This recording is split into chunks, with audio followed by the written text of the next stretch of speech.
Bueno, y la última parte entonces de esta presentación, habíamos dicho, bueno, ya lo habíamos comentado, vamos a hablar un poquito de qué tipo de intervenciones se pueden hacer desde la escuela para calmar, sobre todo,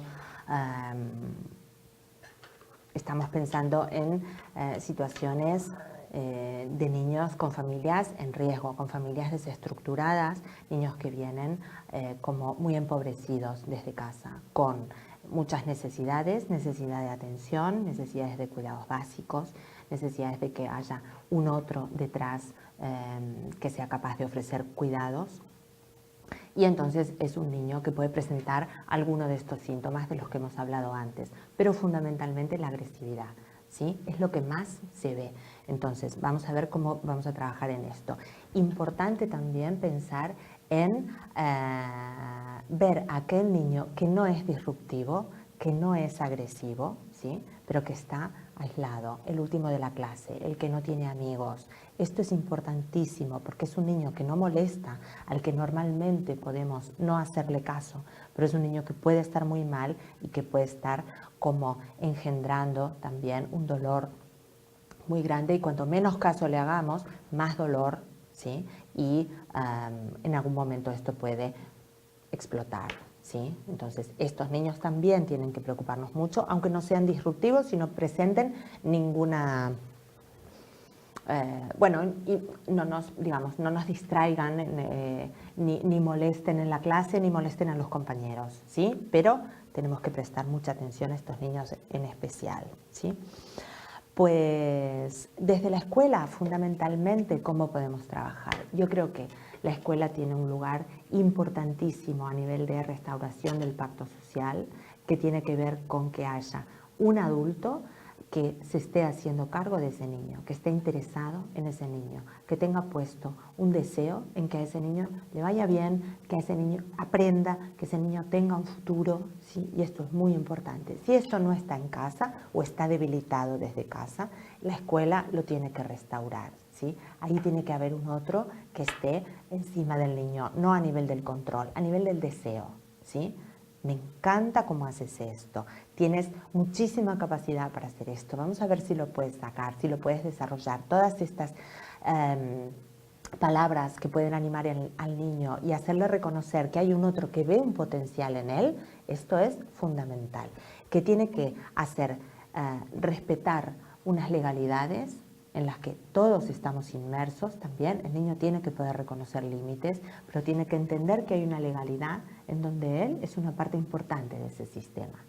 Esto es restaurar el pacto social, ¿sí? Que él es importante dentro del sistema, cosa que a veces desde el hogar esto puede no estar pasando, ¿sí?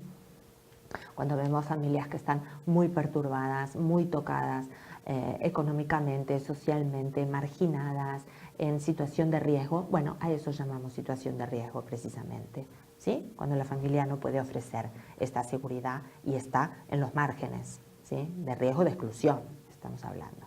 Entonces, el pacto se tiene que renovar en la escuela. La escuela tiene que ser un lugar de recuperación de sueños para el niño. Recuperar entonces aquí la dimensión subjetiva, estamos hablando de reconocer a este niño en sus capacidades, en sus dificultades, ¿sí? Con mensajes, no juzgando, no controlando, no sancionando, ¿sí? Que esto los niños ya lo saben, no se pega, el niño ya sabe que no se pega. Lo que pasa es que no puede controlar, ¿sí? Ese deseo de hacer daño en algunos casos. En otros casos es la imposibilidad de controlar los impulsos. Entonces esto se tiene que trabajar también, ¿sí? Pero no solo con sanciones, con que el niño pueda pensar que hay un otro que se siente dañado, que se siente dolido, tanto como él, ¿sí? Y que esto se pueda trabajar, que la dimensión subjetiva entre en conexión con lo emocional, ¿sí?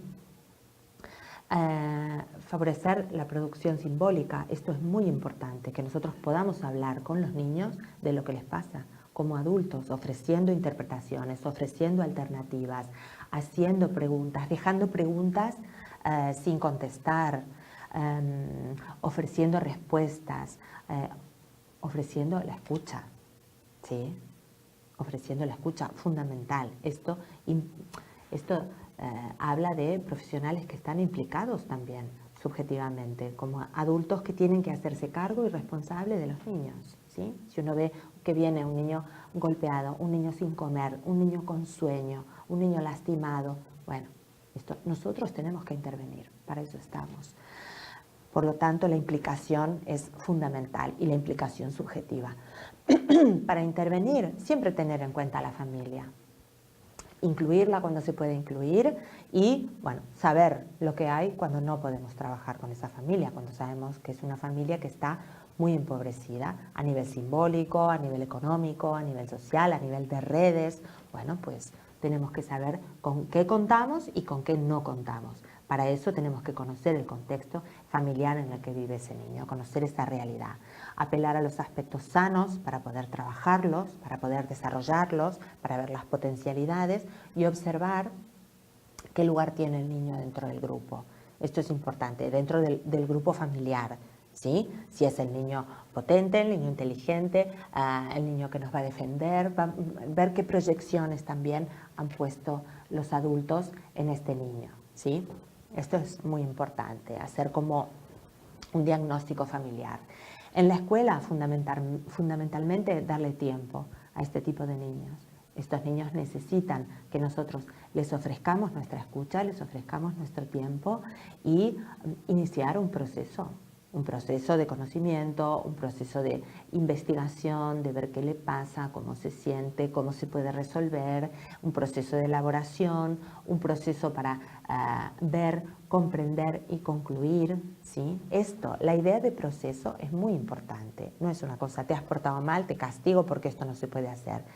Estoy tratando de entender, ¿sí? ¿Por qué te estás portando mal? ¿Por qué no aprendes? Teniendo tanta capacidad, ¿por qué no puedes aprender?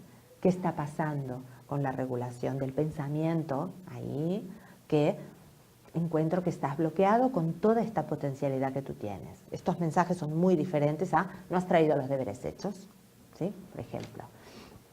Tratar de entender, tratar de manejar las distancias cuando un niño necesita que nos acerquemos un poquito más, cuando necesitamos, también como adultos, cuando necesitamos alejarnos un poquito de la situación, comprender, tomar un poquito de distancia y ver qué se puede hacer, qué no se puede hacer, implicándonos.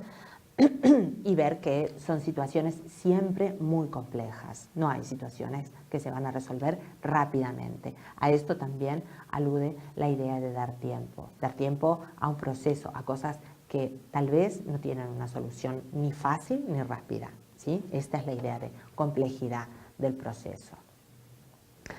Algo que ayuda mucho a hacer representación, ¿sí? Representación de situaciones, ¿sí? Que los chicos puedan hacer cierto juego con situaciones que son de ficción, pero que rápidamente se convierten en cotidianas. Esto tiene que ver con el juego, ¿sí? El niño va a jugar situaciones traumáticas, pero también va a jugar situaciones ideales, situaciones que le gustarían. Entonces, no es solamente que se va a poner en juego todo lo patológico o lo traumático, ¿sí? También se va a poner en juego la percepción del futuro, ¿sí? Y ahí nosotros podemos ver también cómo está posicionado el niño en relación al futuro.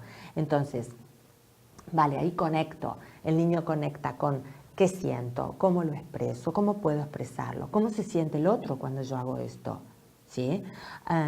Esto se puede, esto no se puede.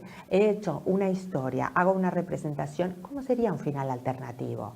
¿Sí? Todo esto hace que se desarrolle el aparato simbólico a la par que se desarrolla el pensamiento y a la par que se desarrollan las emociones. El tema del cambio de final es importante para ver que hay otras posibilidades, que no hay un destino único, ¿sí? Aunque la realidad sea muy dura, los finales son diferentes, ¿sí? Y tienen que ver con cada uno, con cada realidad, con el entorno, con el contexto, que el niño pueda percibir eso también, ¿sí? Que no es un destino único. Entonces, esto es muy importante, poner a trabajar las emociones en este sentido, que lo podemos hacer con una situación con mucha distancia, ¿sí? No tiene que ser una situación personal, es más, es mejor que no lo sea, ¿sí? La capacidad de escribir. Cuando nosotros hablamos de lo simbólico tiene que ver con esto. Palabra, pensamiento, escritura. La escritura es una actividad riquísima que requiere muchísima concentración, requiere muchísimo control de los impulsos y también da muchísima libertad, ¿sí? Porque uno puede escribir lo que quiera. Entonces, es fomentar procesos de pensamiento, ¿sí?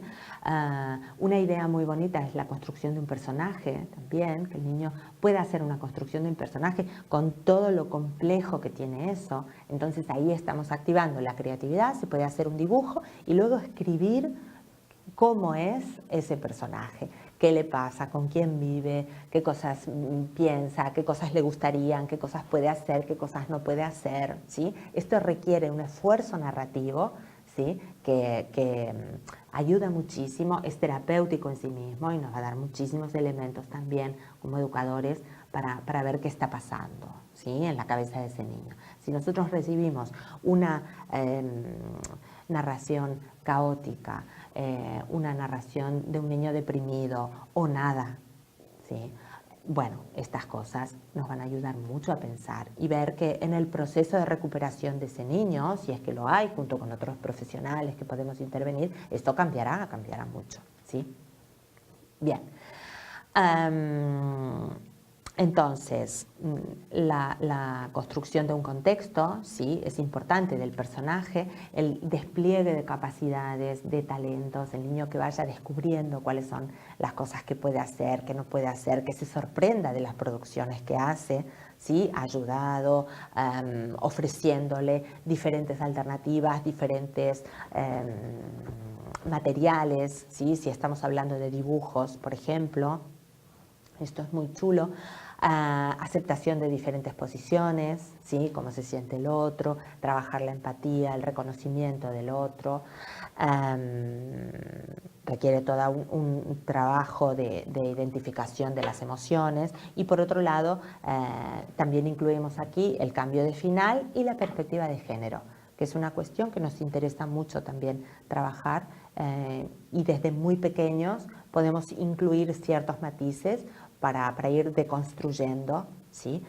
Determinadas masculinidades y feminidades, determinados posicionamientos tradicionales en relación al género. Pues